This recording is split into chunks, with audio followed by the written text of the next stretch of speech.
Muy buenas tardes, hermanos y hermanas.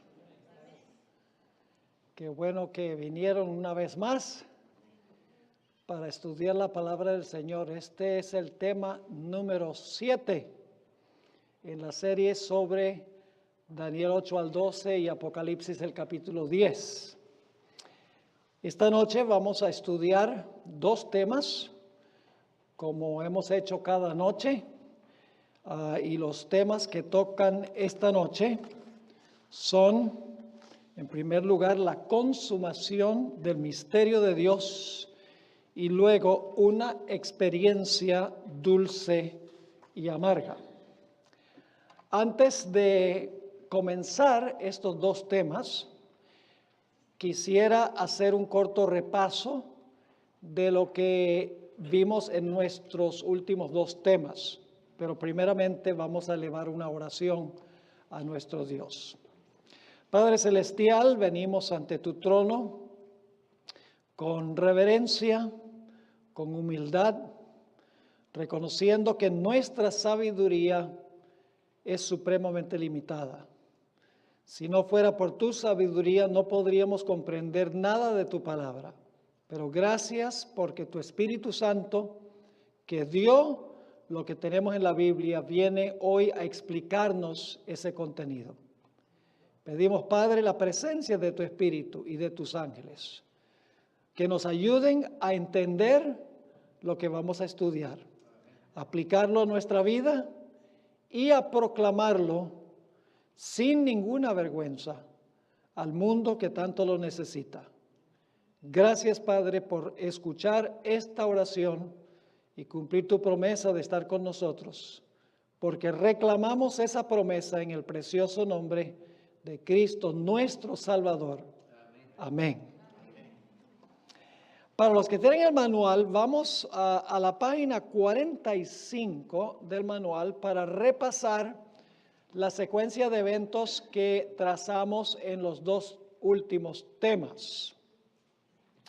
Y vamos a hacer el repaso para ver si comprendimos lo que hemos estudiado hasta ahora de Apocalipsis 10. En primer lugar, desciende un ángel poderoso del cielo. Estamos en el lugar donde dice el orden cronológico de Apocalipsis 10. Poderoso del cielo a la tierra. ¿Quién es este ángel poderoso? ¿Quién es? Miguel. ¿Y Miguel es quién? Miguel es Jesús. Este ángel es Jesús. Y luego se describen las características físicas del ángel. Su rostro, sus pies, rodeado de una nube, el arco iris sobre su cabeza. Así que se describe su apariencia física cuando desciende del cielo.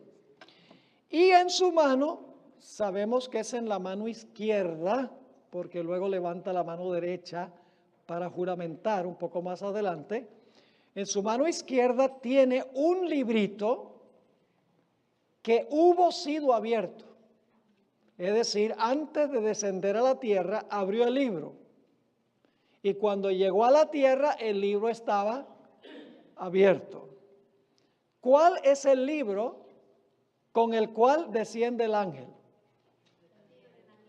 La profecía ¿de dónde? De Daniel. ¿Qué capítulos? 8 hasta el capítulo 12. ¿Y cuál es el tema central de ese libro dentro del libro? ¿Cuál es el tema central?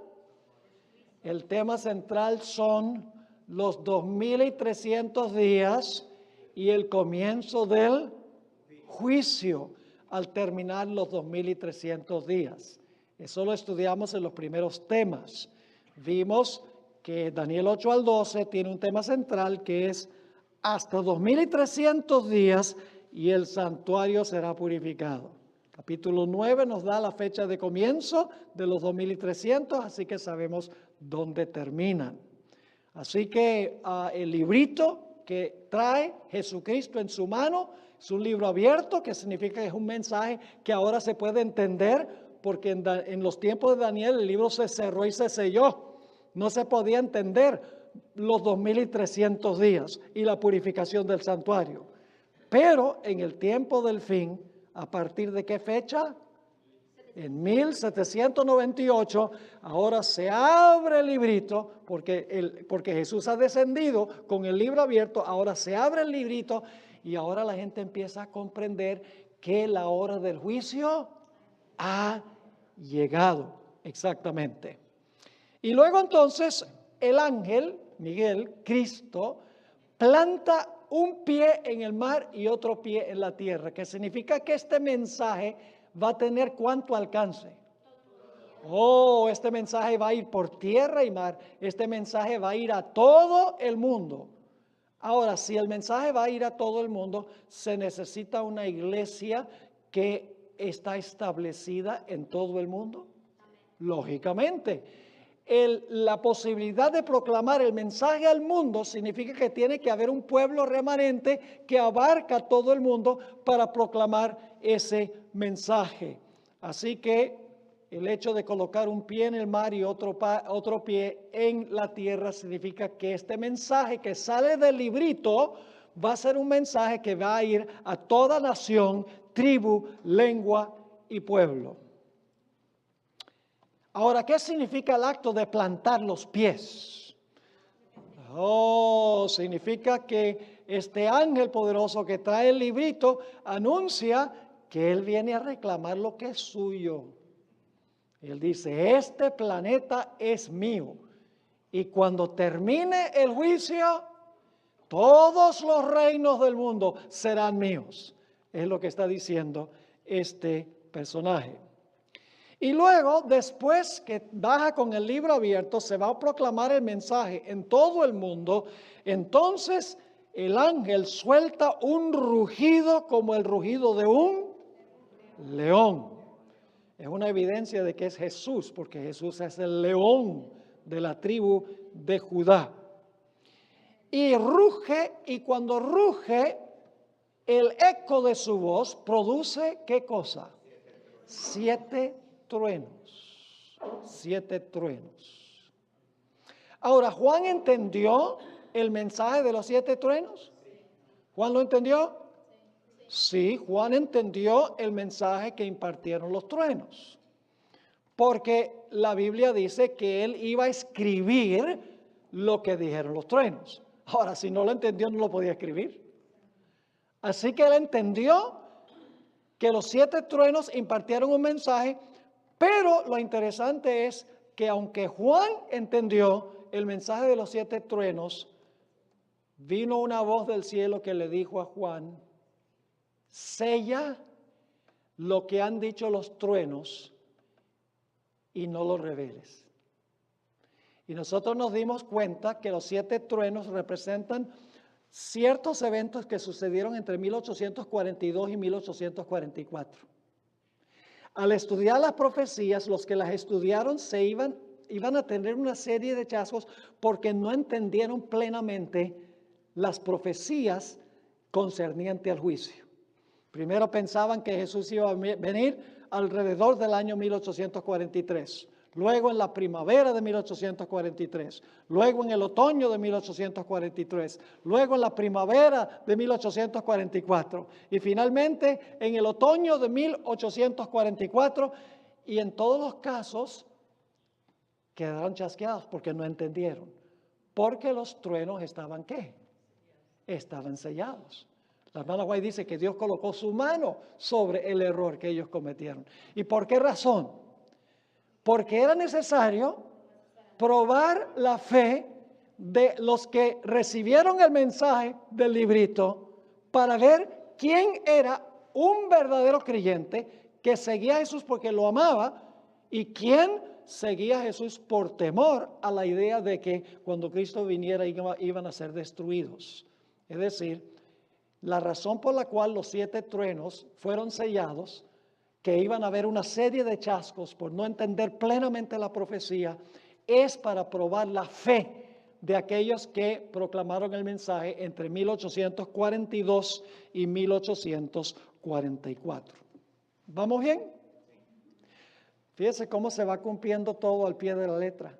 No es coincidencia, hermanos, que en 1798 hasta 1844 hubo predicadores en todas partes predicando que la hora del juicio estaba por llegar.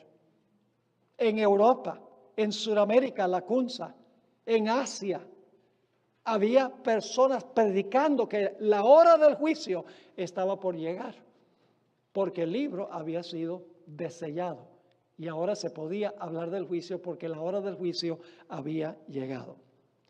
Y luego entonces, y esto está sucediendo, el 22 de octubre de 1844, la fecha final que colocaron los mileritas, entre otros, el ángel poderoso ahora levanta la mano derecha al cielo, la mano con la cual se jura. Y juró en el nombre de ¿quién? Del Dios eterno. Pero ¿qué específica característica del Dios eterno?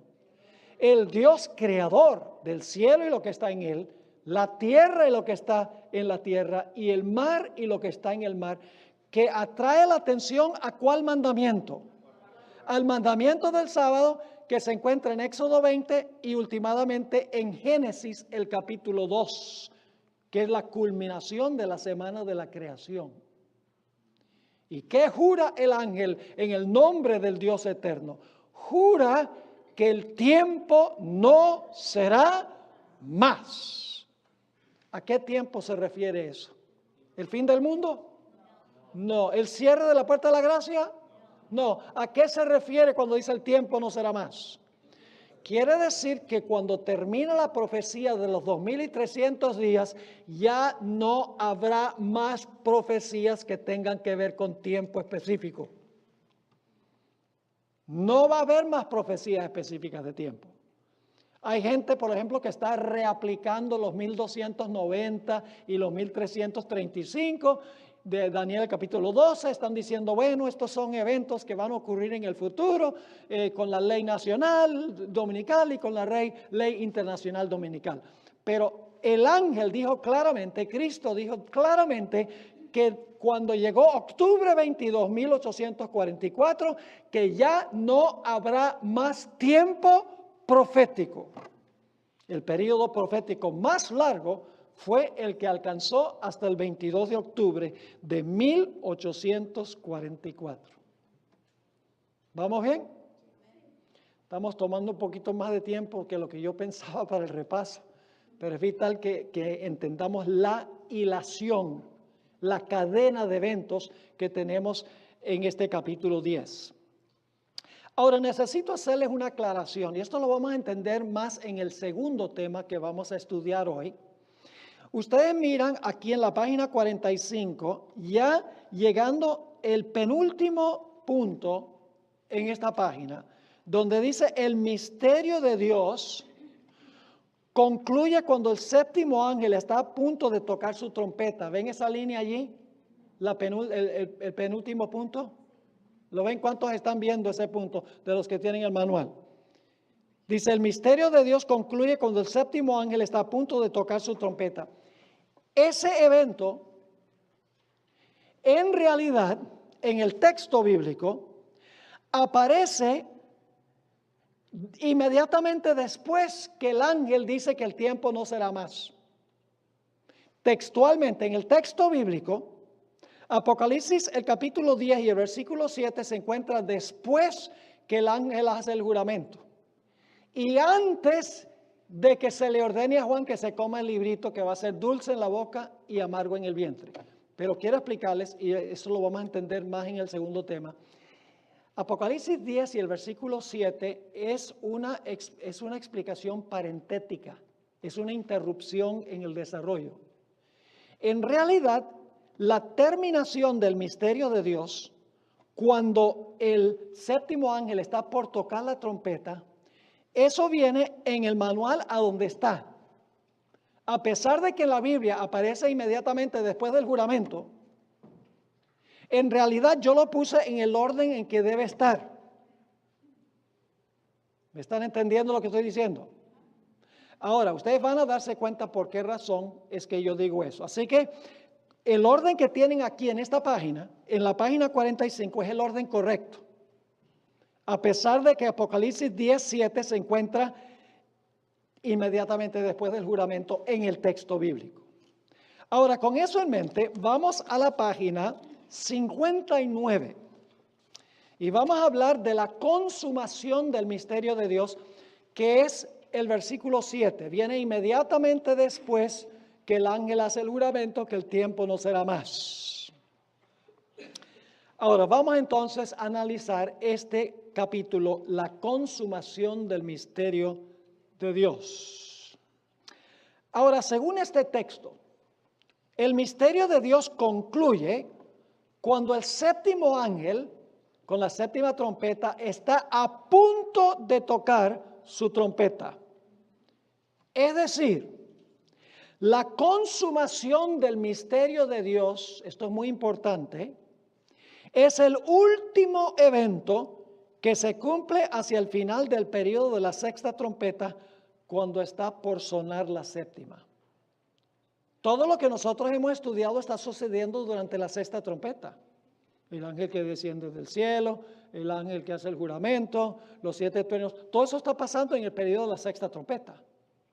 El último evento de la sexta trompeta, inmediatamente antes de sonar la séptima trompeta, tenemos la conclusión del misterio de Dios. Vamos a leer Apocalipsis 10 y el versículo 7.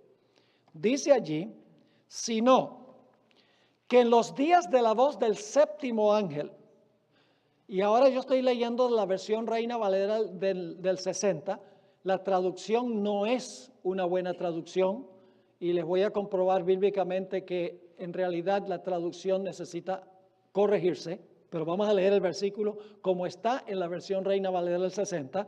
Dice: sino que en los días de la voz del séptimo ángel, cuando él comience a tocar la trompeta, el misterio de Dios se consumará como él lo anunció a sus siervos los profetas. Ahora, este versículo da la impresión que el misterio de Dios termina cuando el séptimo ángel comienza a sonar la trompeta. Es decir, comienza a sonar la trompeta, la séptima, y concluye el misterio de Dios. Pero eso no es correcto. En realidad, lo que el texto dice, y voy a darle varios versículos que comprueban eso, lo que el texto está diciendo es que cuando el séptimo ángel está a punto de tocar la séptima trompeta, termina el misterio de Dios. No ha sonado la séptima trompeta todavía cuando termina el misterio de Dios. El misterio de Dios es el último evento de la sexta trompeta cuando está por sonar la séptima. ¿Me están entendiendo el punto? Y ustedes dicen: ¿cómo sabe eso, pastor? La palabra griega que se usa aquí, con la palabra comience, que se traduce la palabra comience, en realidad significa cuando algo está a punto de ocurrir. Les doy aquí varios versículos. Lucas 7 y el versículo 2, que usa la misma palabra griega melo. La palabra melo debe traducirse a punto de, no cuando comience a sonar, sino cuando esté a punto de sonar la séptima trompeta. En Lucas 7:2 tenemos nosotros a un centurión que tiene un siervo que está enfermo. Y él va a Jesús pidiéndole a Jesús que sane a su siervo. Vamos a leer Lucas 7:2. Y el siervo de un centurión, a quien éste quería mucho, estaba enfermo y ¿qué? A punto de morir. Esa es la mismita palabra, comience, en Apocalipsis el capítulo 10. ¿Estaba muerto el siervo del centurión? No, estaba a punto de morir, pero no había muerto. Vamos a Hechos 3 y el versículo 3. Otro ejemplo de la palabra melo. Hechos 3 y el versículo 3. Está hablando aquí de Pedro y Juan, quienes iban a entrar al templo. Y dice aquí: el paralítico, cuando vio a Pedro y a Juan, que estaban a punto de entrar en el templo, les rogaba que le diesen limosna. ¿Habían entrado al templo Pedro y Juan? No, ¿estaban qué? A punto de entrar. La mismita palabra, melo, de Apocalipsis 10. Hechos 20 y el versículo 7 es otro ejemplo. Hechos 20 y el versículo 7. Este es cuando el apóstol Pablo se reunió un sábado en la noche con la gente y iba a partir el siguiente día de Troas en un viaje. Dice en Hechos 27, el primer día de la semana, reunidos los discípulos para partir el pan, Pablo les enseñaba, habiendo de salir al día siguiente, y alargó el discurso hasta la medianoche. ¿Había salido ya? No, estaba a punto de salir el siguiente día. Noten Hechos 21-27, otro ejemplo. Les estoy dando varios ejemplos aquí de lo que significa la palabra melo. En Hechos 21-27 dice, pero cuando estaban a punto de cumplirse los 7 días, ¿se habían cumplido los 7 días? No, a punto de cumplirse los 7 días, unos judíos de Asia, al verla en el templo, alborotaron a toda la multitud y le echaron mano al apóstol San Pablo. Aún en Apocalipsis, en otros textos de Apocalipsis, se traduce a punto de, pero por alguna razón en el capítulo 10 lo traducen cuando comience a sonar la séptima trompeta, en vez de cuando esté a punto de sonar la séptima trompeta. Apocalipsis 3 y el versículo 2 está hablando de la iglesia de Sardis que está casi muerta, está casi por morirse. Dice en Apocalipsis 3 y el versículo 2, sé vigilante y afirma las otras cosas que están ¿qué? A punto de morir. ¿Estaban muertas todavía? No, estaban a punto de morir porque no he hallado tus obras perfectas delante de Dios. La mismita palabra melo que se encuentra en Apocalipsis 10. Apocalipsis 10:4 dice, y esto es en el mismo capítulo, fíjense interesante, el mismo capítulo. Cuando los 7 truenos hubieron emitido sus voces, yo estaba ¿qué? A punto de escribir. Melo. ¿Había escrito todavía? No, estaba a punto de escribir. Pero oí una voz del cielo que me decía, sella las cosas que los 7 truenos han dicho y no las escribas. Un último ejemplo de Apocalipsis, Apocalipsis 12:4, hablando de la mujer que está embarazada, dice cuando los 7 truenos Apocalipsis 12:4, su cola arrastraba la tercera parte de las estrellas del cielo y las arrojó sobre la tierra. Y el dragón se paró frente a la mujer que estaba ¿qué? A punto de dar a luz. ¿Había dado a luz todavía? No, estaba a punto de dar a luz a fin de devorar a su hijo tan pronto naciese. Entonces yo pregunto, ¿cuándo termina el misterio de Dios? ¿Cuando suena la séptima trompeta o cuando está a punto de sonar la séptima? Cuando está a punto de sonar la séptima. Termina el misterio de Dios. Eso es un detalle que vamos a encontrar muy importante. Ahora, estamos en la página 60, debajo de donde dice Apocalipsis 12:4. El versículo 7, que es el que estamos analizando, comienza con un fuerte pero adversativo, que marca una separación marcada entre el tiempo cuando el ángel anuncia que el tiempo no será más, bajo el mensaje de la sexta trompeta, y el momento en que está a punto de sonar la séptima trompeta. Es decir, hay una separación temporal entre cuando el ángel hace el juramento y cuando está a punto de sonar la séptima trompeta. Lo que está diciendo el texto, aquí está en el manual esto, es que la declaración, el tiempo no será más, se hace durante el periodo de la sexta trompeta, pero el misterio de Dios no terminará hasta que la séptima trompeta esté a punto de sonar. Esto demuestra claramente que el fin de los tiempos proféticos ocurre durante la sexta trompeta, cuando la séptima trompeta está por sonar. Ahora necesitamos preguntarnos, ¿qué es el misterio de Dios que termina poco antes de sonar la séptima trompeta, la sexta trompeta? Poco antes de sonar la séptima trompeta, ya terminándose la sexta trompeta. ¿Qué es el misterio de Dios que se consuma o termina? Bueno, vamos a Romanos 16 y el versículo 25 al 27 para ver qué es el misterio que se consuma, que termina. Dice allí en Romanos 16, 25, y al que puede confirmaros según mi evangelio. y la predicación de Jesucristo. El apóstol Pablo está hablando de ¿qué cosa? Está hablando del evangelio y de la predicación del evangelio. Así que dice, al que puede confirmaros según mi evangelio y la predicación de Jesucristo, según la revelación del ¿qué? Del misterio que se ha mantenido oculto desde los tiempos eternos. ¿Cuándo fue que se estableció el plan de la salvación? ¿Cuándo fue que se estableció? Cuando comenzó el pecado, Dios dice, ay, ¿qué vamos a hacer ahora? Vamos a inventar un plan. No. El plan estaba hecho antes que ocurriera el pecado en el universo. Solo que se había mantenido oculto. Ni los ángeles sabían que había un plan. Por eso dice, según la revelación del misterio, que se ha mantenido oculto desde los tiempos eternos. Pero que ha sido, ¿qué? Pablo dice, en nuestros días ha sido, ¿qué? Manifestado o revelado. Y que por las escrituras de los profetas, según el mandamiento del Dios eterno, se ha dado a conocer a todas las gentes para que obedezcan a la fe. Al único y sabio Dios sea gloria mediante Jesucristo para siempre. Amén. ¿Qué es el misterio? El misterio es la predicación del evangelio, del plan que se estableció en los siglos de la eternidad.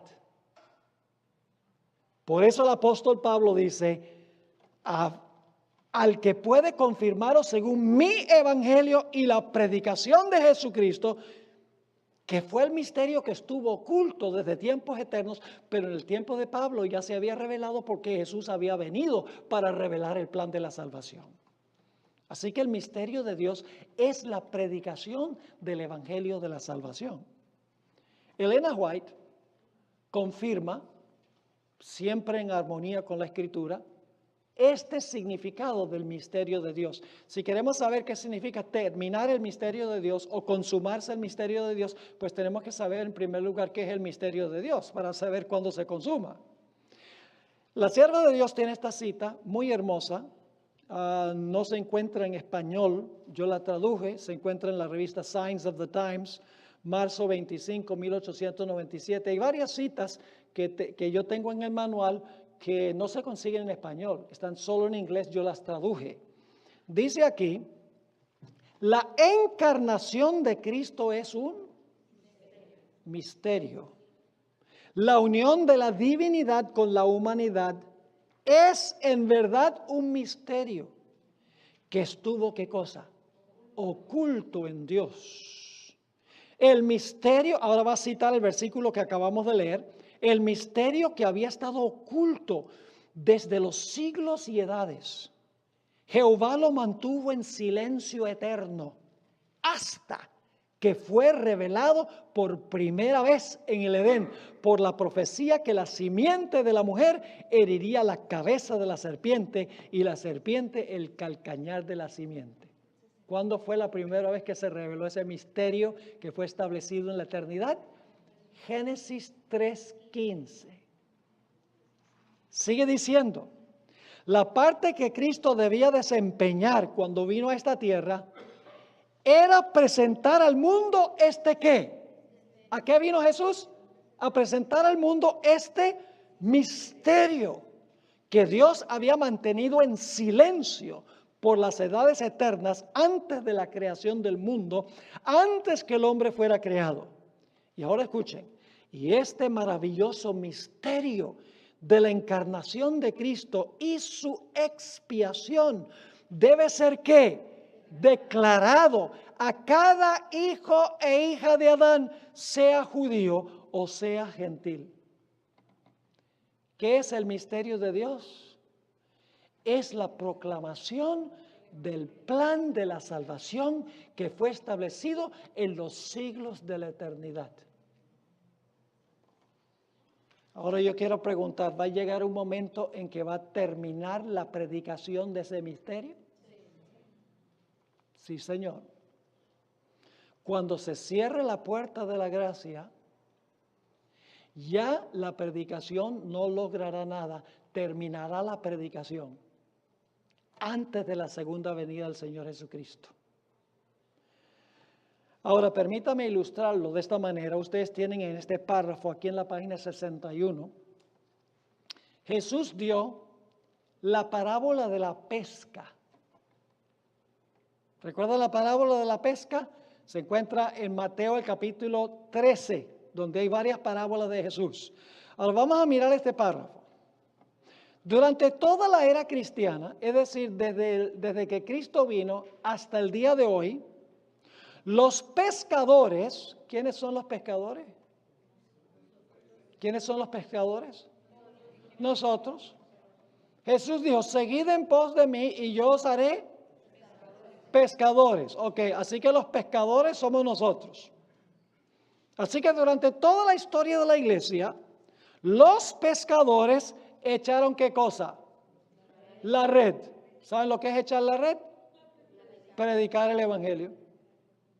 Los pescadores tiran la red, es decir, los pescadores, los miembros tiran la red del evangelio. ¿Y lo tiran a dónde? Al mar. ¿Qué representa el mar? La humanidad. Los peces, ¿quiénes son los peces? Hombres. Yo os haré pescadores de hombres. Los peces, que son los seres humanos, se reunieron en la red y los pescadores los metieron ¿dónde? En el bote. ¿Y cuál es el bote? La iglesia. La red reunió peces ¿qué? Peces buenos y peces malos. ¿En la iglesia hay buenos y malos? ¿Todos profesan a Jesús? Claro. Entonces todos se van a salvar. No. Hay que hacer una obra de ¿qué? Hay que hacer una obra de separación. Ahora escuchen. Cuando el bote llegue a la playa, según la parábola de Jesús, se separarán los peces buenos de los peces malos. ¿Qué evento es ese que separa los buenos de los malos? El juicio investigador, el juicio de Daniel 7. ¿Que consta de cuántos pasos? 3. Primero, ¿qué? La investigación. Segundo, ¿qué? La sentencia. Y tercero, la ejecución de la sentencia.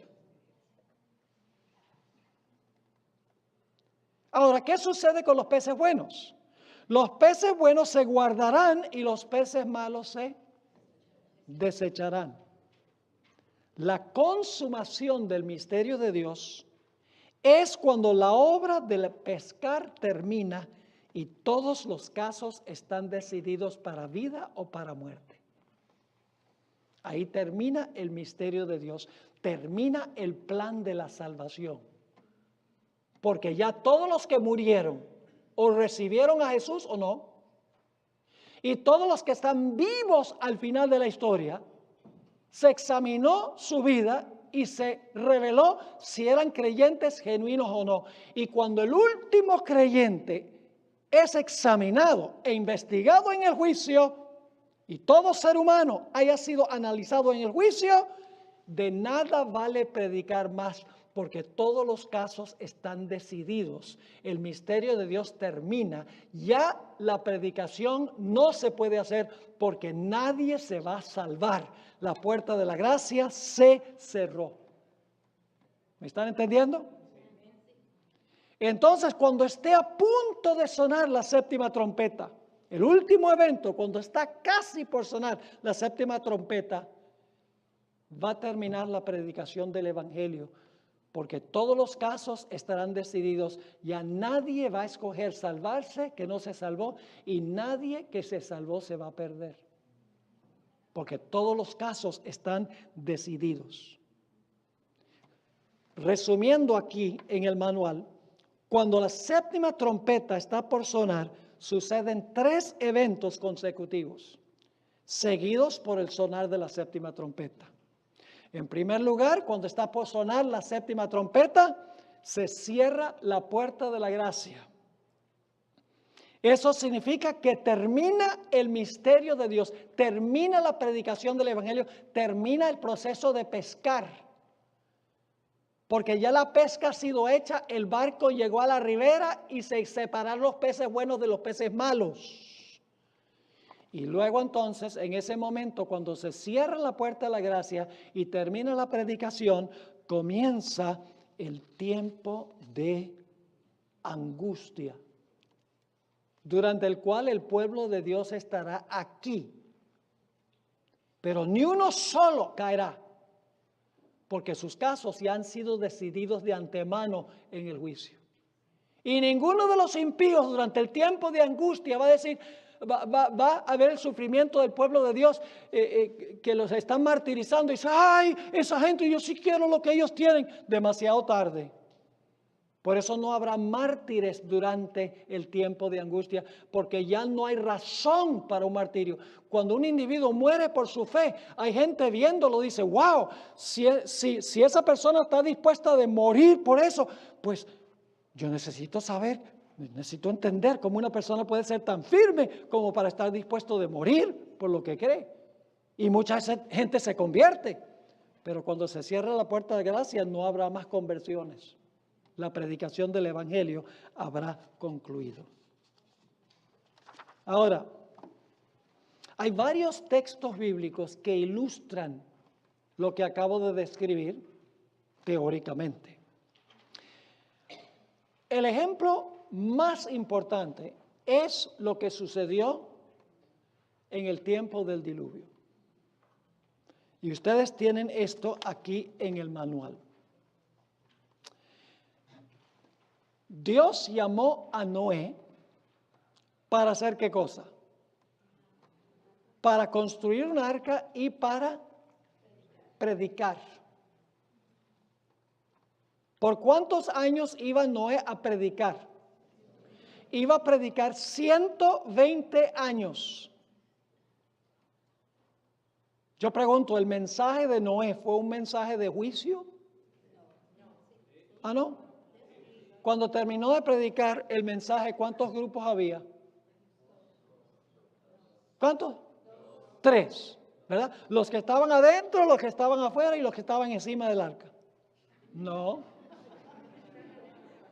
Yo pregunto, ¿el mensaje de Noé dividió a la raza humana en 2 grupos? Sí, señor. ¿Iba acompañado el mensaje de Noé con el poder del Espíritu Santo? Sí, porque dice, no contenderá mi espíritu para siempre con el hombre. El mensaje de Noé fue acompañado del poder del Espíritu Santo.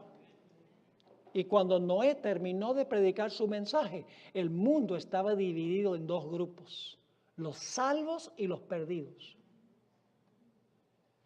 Y entonces ahora Noé, después que han entrado los animales al arca, se para en la puerta del arca y le dice a todos los antediluvianos, está por sonar la 7ª trompeta. No literalmente, porque en Apocalipsis se está hablando del final de la historia, pero es el equivalente.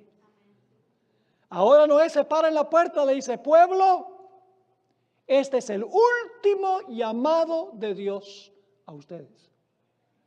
Entren al arca para que puedan salvar sus vidas. El mensaje de Noé cayó en oídos sordos. Y entonces la Biblia nos dice que Dios cerró la puerta del arca. Pregunto, ¿los de afuera se podían arrepentir y entrar al arca después que se cerró la puerta? Los de adentro podían decir, no, nosotros nos arrepentimos, vamos para afuera. No, todos los casos estaban decididos. La predicación terminó cuando la puerta se cerró. Pero lo interesante es que cuando la puerta se cerró, no llovió en ese mismo instante. ¿Cuántos días pasaron? 7 días completos. El 8º día fue que comenzó a llover. Después de 7 días, dice en Génesis, haré llover sobre la tierra. Yo pregunto, ¿creen ustedes que la fe de Noé y su familia fue severamente probada durante esos 7 días? En Patriarca y Profeta, la sierva de Dios dice que su fe fue severamente probada. ¿Cómo creen ustedes que se portaron los de afuera por cada día que pasaba y el cielo estaba azul? Cada día, en Patriarcas y Profetas dice que se burlaron más se mofaron más, se volvieron más altaneros, más irreverentes e irrespetuosos, burlándose de Noé y de su familia. Es decir, los impíos tuvieron un periodo de victoria, mientras que el pueblo de Dios parecía tener un periodo de derrota. La fe de los fieles fue probada y los impíos se volvieron cada vez más impíos. Así que pasan 7 días de prueba. Pero después de 7 días, muy temprano el 8º día, la gente empieza a ver objetos voladores no identificados, nubes. Y pronto empieza a caer de las nubes agua. Nunca había llovido, porque la tierra era regada por un sistema de riego automático, automatic sprinklers. Dice que subía un vapor de la tierra. La tierra no era regada por lluvia, no había llovido. Por eso el mensaje de Noé parecía ridículo. Decía, no es científico, es absurdo. Nunca ha llovido. ¿Cómo dices, Noé, que va a llover? Y Noé dice, porque Dios me lo dijo. Y empezó a llover. Todos los que estaban afuera perecieron. Y todos los que estaban adentro se salvaron. A eso se refiere el evento de la conclusión del misterio de Dios. Cuando está por sonar la 7ª trompeta, termina la predicación del Evangelio, porque todos los casos están decididos para vida o para muerte, como cuando Noé terminó su predicación. ¿Están conmigo? Pero hay otros textos bíblicos que podemos examinar a donde se explica lo que es la terminación o la consumación del misterio de Dios. En Daniel 12:1 tenemos un texto muy interesante. Dice al final del capítulo 11 que el rey del norte, que representa el poder papal, va a salir con la intención de destruir y aniquilar al pueblo de Dios. Y dice que cuando el rey del norte sale con la intención de destruir al pueblo de Dios, se levantará Miguel. Ahora, ¿qué significa eso? Se levantará Miguel. Bueno, esa palabra levantará aparece también en Daniel 11, 2 y 3. Ahí está mencionado en el manual. En el versículo 2 dice, aún se levantarán 3 reyes en Persia. ¿Qué significa eso? Aún se levantarán 3 reyes en Persia. Significa que van a reinar 3 reyes en Persia. ¿Se van a levantar para qué? Para reinar 3 reyes en Persia. Entonces, ¿qué significa que se levantará Miguel? Significa que el reino de Cristo está completo y va a comenzar a reinar sobre su reino. ¿Qué es su reino? Esto lo estudiamos. ¿Qué es el reino de Jesús? Su gente. El reino se compone de los fieles de Jesús. ¿Y a dónde se demostró quiénes son fieles y quiénes no son fieles? En el juicio que se hizo antes. Así que en el momento cuando se levanta Jesús, cuando se levanta Miguel, significa que en ese momento Jesús comienza a reinar sobre su reino, porque ya se ha demostrado quiénes son los súbditos de su reino. El juicio ha terminado. Y fíjense que dice que después que se levanta Miguel, después que se cierra la puerta de la gracia, dice que habrá un tiempo de ¿qué? De angustia, cual no se ha visto desde que hay gente en la tierra. Pero en ese tiempo de angustia, el pueblo de Dios será ¿qué? Librado. ¿Librado de las manos de quién? Del enemigo del capítulo 11, del rey del norte, el papado. Será librado. ¿Y quiénes serán los librados? Todo el que se hallara escrito en el libro. ¿Cuándo fueron confirmados sus nombres en el libro? ¿Cuándo? Durante el juicio. ¿Están conmigo o no están conmigo? Ahora vamos a Apocalipsis 15, 5 al 8. Otro texto que describe la consumación del misterio de Dios.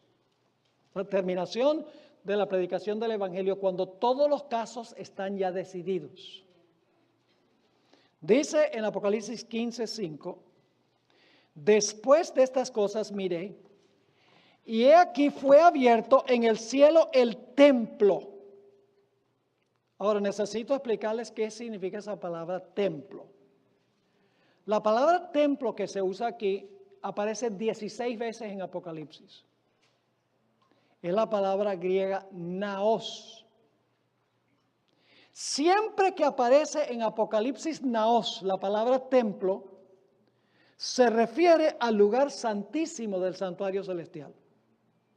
La palabra templo en Apocalipsis se refiere al lugar santísimo del santuario celestial. Yo pregunto, ¿en el lugar santísimo es que se hace el juicio investigador?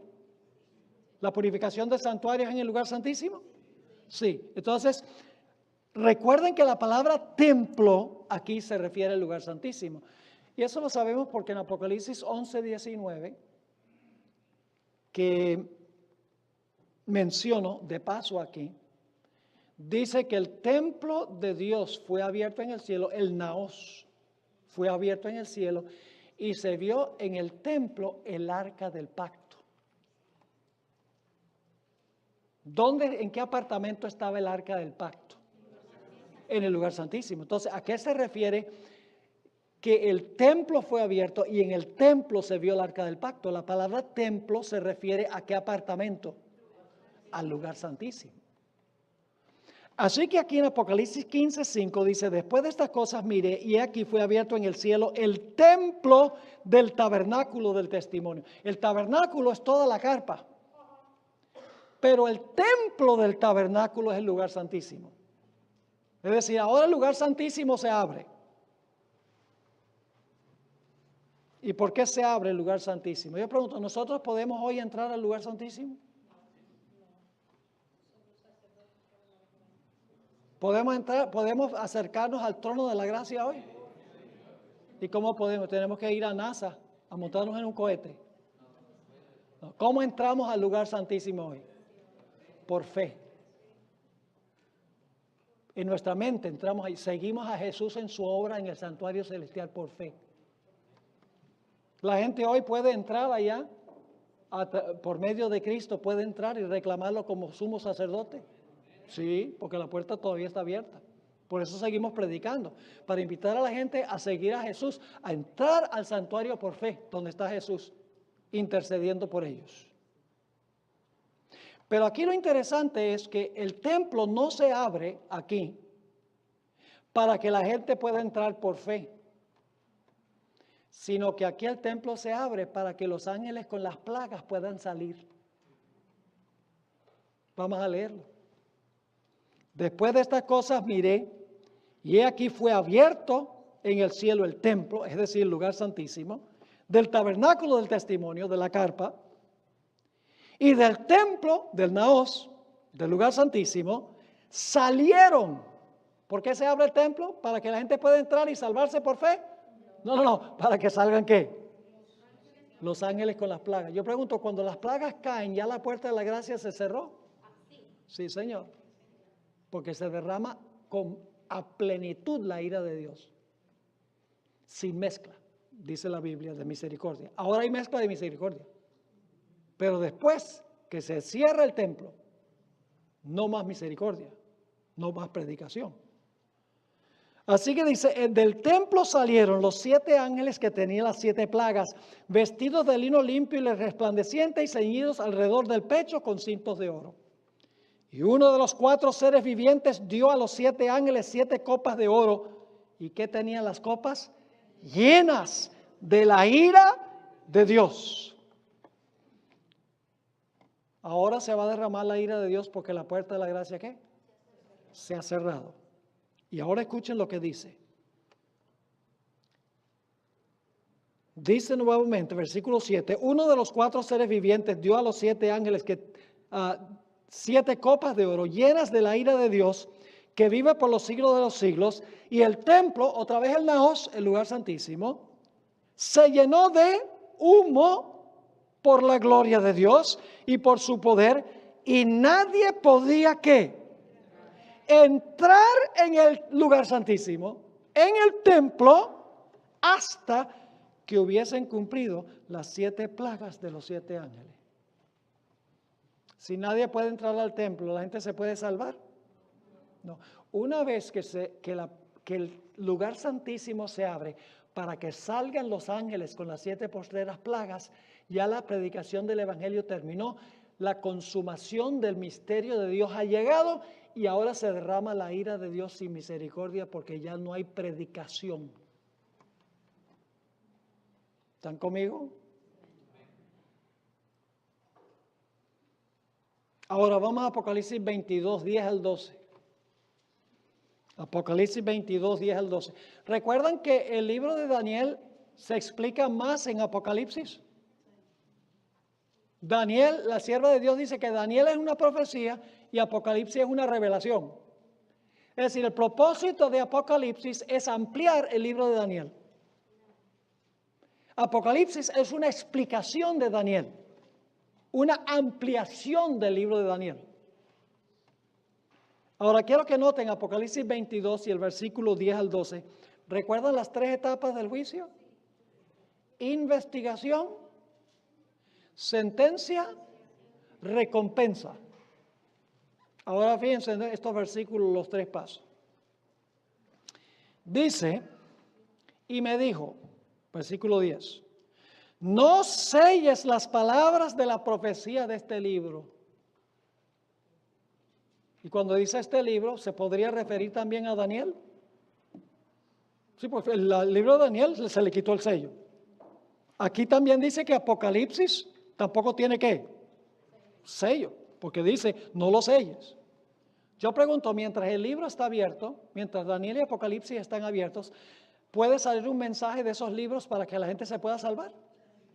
¿Sí o no? Lógico. Si los libros están abiertos, dice, no sella este libro, porque en este libro se abre el libro sellado de Daniel. Entonces puede salir del libro un mensaje que la gente puede entender y puede aceptarlo y salvarse. Es el tiempo de gracia. Pero el versículo 11 nos dice el momento cuando va a terminar la predicación. Todos los casos decididos. Dice en el versículo 11, el que es injusto. Vamos a leer primeramente el versículo 10 de nuevo. Me dijo, no sella las palabras de la profecía de este libro porque el tiempo está cerca. ¿Cuál tiempo está cerca? El tiempo que menciona el versículo 11. ¿Y qué dice el versículo 11? El que es injusto, sea injusto todavía. El que es inmundo, sea inmundo todavía. Y el que es justo, practique la justicia todavía. Y el que es santo, santifíquese todavía. ¿Suena ese versículo como que todos los casos están decididos? Lo que está diciendo es, no selles las profecías de Daniel y Apocalipsis, porque sale un mensaje de ellos para que la gente lo pueda aceptar y salvarse. Pero el tiempo está cerca cuando todos los casos están decididos.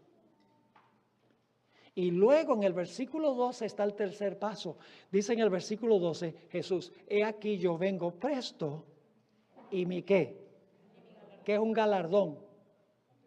La recompensa La implementación de la sentencia dice, y mi galardón conmigo para recompensar a cada uno según su obra. Ahora, si la recompensa se da de acuerdo a nuestras obras, ¿tiene Dios que examinar las obras?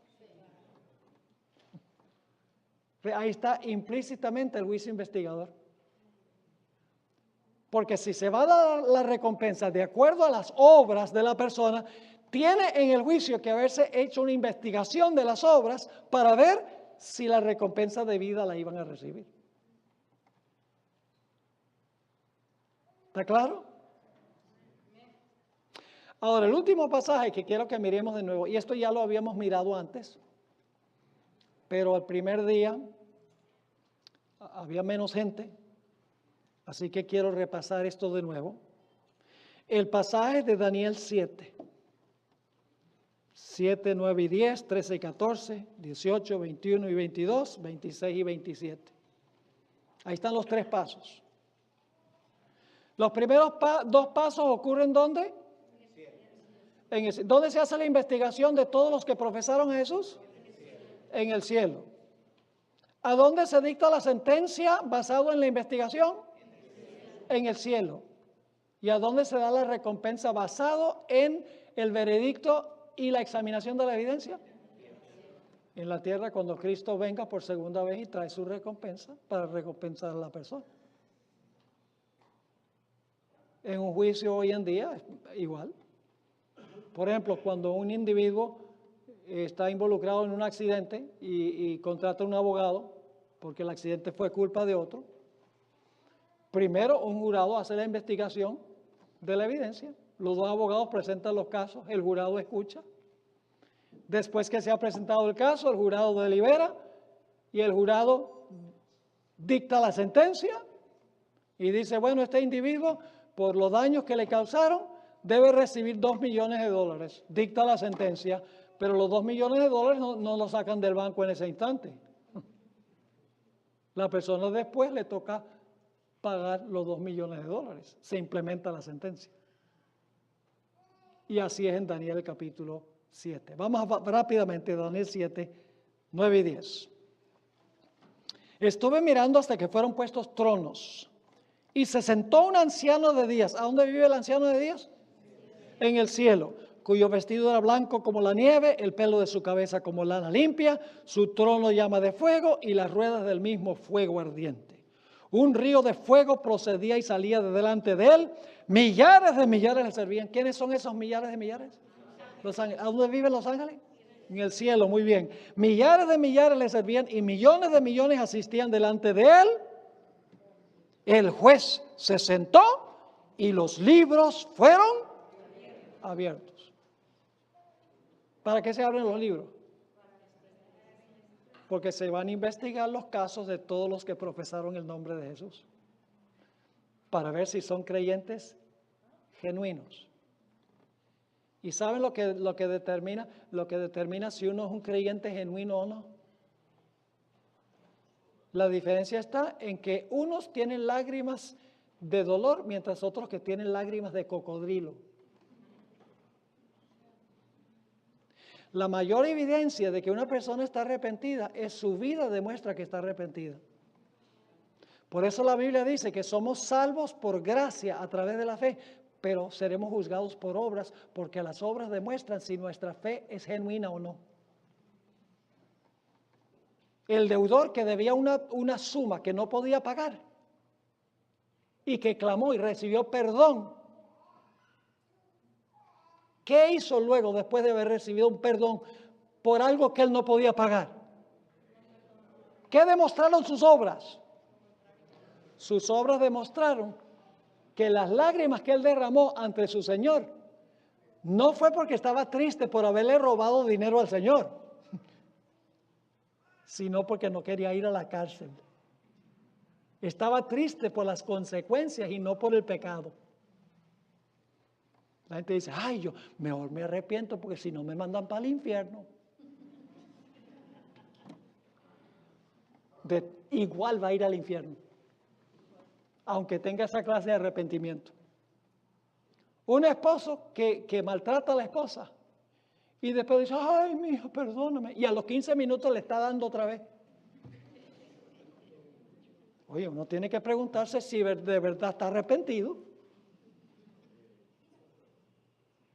El propósito del juicio es revelarle al universo quién se arrepintió de verdad.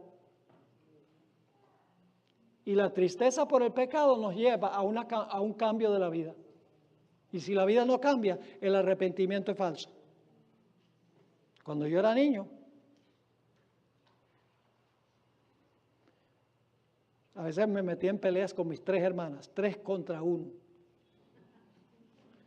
Y mi papá, claro, de parte de las mujeres, ¿no? Me decía, hijo, no pelees con tus hermanas. Y sacaba la correa. Pegaba duro. Y yo le decía, ay papá, no, perdón. ¿Ustedes creen que yo estaba triste por haber peleado con mis hermanas? Ni se lo crean. Estaba triste que me iban a dar correa. Falso arrepentimiento. Porque estaba triste por las consecuencias y no por la pelea. ¿Entienden la diferencia? Por eso se examinan los casos de todos, la investigación. Dice, el juez se sentó y los libros fueron abiertos. Y saben, especialmente el énfasis en Daniel 7 es que aunque se examinan en el juicio los casos de todos los que han profesado a Cristo en toda la historia del mundo, el enfoque central de Daniel 7 está sobre lo que hizo el cuerno pequeño. Ahora, no es exclusivamente esos que van a aparecer en el juicio. Daniel 7 menciona esos porque ese es el enfoque del capítulo. ¿Qué hizo el cuerno pequeño con los fieles de Dios? ¿Les hizo una investigación? Sí, claro que les hizo una investigación. Se llama inquisición. ¿Saben qué significa inquisición? Inquirir. La inquisición llamaba al culpable y hacían una investigación del caso. Investigación entre comillas. Porque ya ellos estaban convencidos de que era culpable. Como sucedió con Jesús cuando fue llevado ante el Sanedrín. Ya lo consideraron culpable antes de la investigación. Así que se hizo una investigación por la Inquisición, el cuerno pequeño, el papado, y se dictó la sentencia de muerte. Y luego, en el caso de Hus, lo quemaron vivo. ¿Fue justo eso? No. Entonces, ¿qué sucede en el juicio celestial? Cuando se sienta el juez y se abren los libros, se va a examinar lo que hizo el cuerno pequeño. ¿El cuerno pequeño profesa ser un sistema cristiano? Los que pertenecen a ese sistema, que profesan a Cristo, ¿también van a aparecer en el juicio? ¿Cómo no? Todo el que profesó el nombre de Cristo. ¿Y sabe lo que va a hacer el tribunal celestial? Va a reversar la sentencia que dictó el tribunal terrenal. Cuando se abran los libros, el jurado celestial va a decir, un momentico, este hombre no era culpable de lo que se le acusó. La sentencia fue injusta y la ejecución de la sentencia fue completamente injusta. Y el tribunal celestial va a decir, reversamos la decisión de la corte de abajo. Y entonces cuando Cristo venga por segunda vez, va a recompensar a Hus de acuerdo al dictamen que dio el tribunal superior al tribunal que lo acusó y lo condenó. ¿Están entendiendo cómo funciona esto? Así que dice aquí, el juez se sentó, los libros fueron abiertos. Ahora el propósito es absolver a los justos y condenar al cuerno pequeño. Porque el cuerno pequeño obró injustamente. Ahora, aquí viene lo interesante. Versículos 13 y 14. Versículos 13 y 14. Miraba yo en la visión de la noche, he aquí con las nubes del cielo venía uno como un hijo de hombre. ¿Quién es ese? ¿Venía para dónde? ¿A la tierra?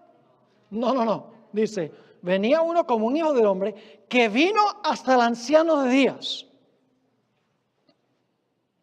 ¿Dónde estaba el anciano? ¿A dónde fue el anciano de días? En el cielo. ¿A qué lugar del cielo?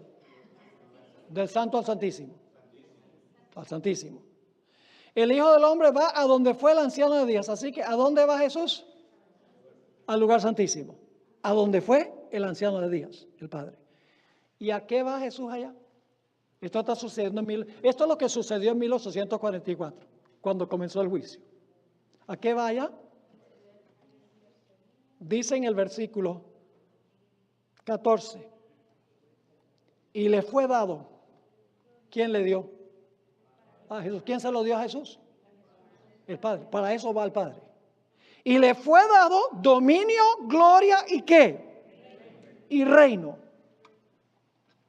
¿Qué es el reino? Su gente. ¿Y dónde se decidió quién es su gente? En el cielo, ¿en qué evento? El juicio. Ahora sí están entendiendo, ¿verdad? Se los dije que repitiendo y repitiendo y estudiando más, todas las piezas del rompecabezas van a empezar a encajar. Ahora, tenemos que ir al versículo 14 de nuevo. Le fue dado dominio y gloria y reino para que todos los pueblos, naciones y lenguas le sirvieran. Su dominio es dominio eterno que nunca pasará y su reino uno que no será destruido. Ahora, ustedes pueden leer lo que sigue aquí porque el tiempo concluyó, pero el versículo 18 es una ampliación de lo que acabamos de notar en Daniel 7. Y luego el versículo 21 y 22 nuevamente amplía el punto de los 3 pasos del juicio. Y luego los versículos 26 y 27 agregan detalles.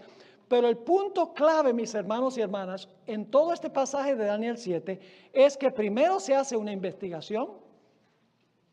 Luego, basado en la investigación de la evidencia, se pronuncia la sentencia y eso está pasando en el cielo. Y luego entonces viene el tiempo en que Jesús con sus santos poseen el reino y se implementa la recompensa. Entonces yo pregunto, ¿qué es la conclusión del misterio de Dios? ¿La terminación de qué? De la predicación del Evangelio, porque el juicio ha terminado y la puerta de la gracia se cerró.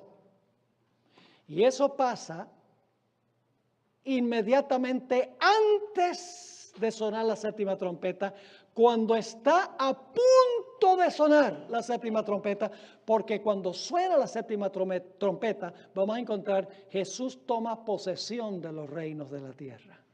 La segunda venida del Señor Jesucristo es la séptima trompeta.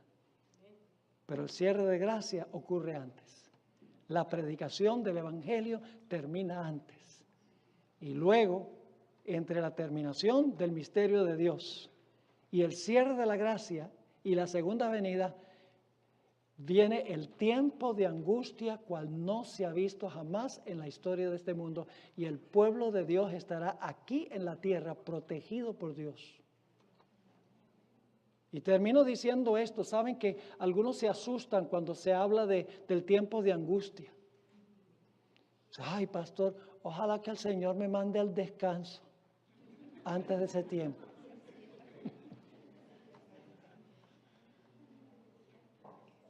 Porque hemos dado la impresión de que cuando se cierra la puerta de gracia, ya Cristo no es intercesor, Cristo se va y dice, bueno, arréglatela como puedas. No, no, no. Jesús va a dejar de funcionar como intercesor, pero va a ser protector de aquellos que lo reclamaron como su abogado. Así que no hay razón para desanimarse ni tener miedo.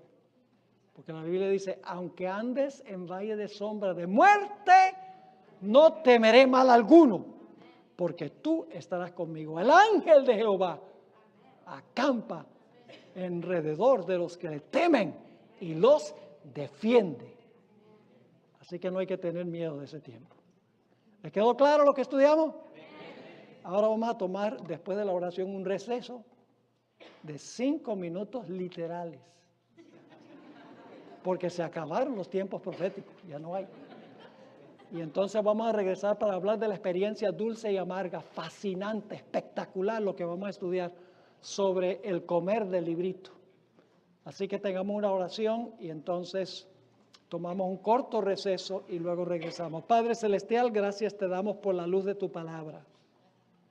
Gracias porque nos has revelado qué ha sucedido con el movimiento adventista y qué está aún por suceder. Queremos, Señor, estar de tu lado. Queremos ganar la victoria a través de Cristo nuestro Salvador. Danos esa victoria, Señor, y bendícenos al continuar estudiando estas grandes cosas de tu palabra.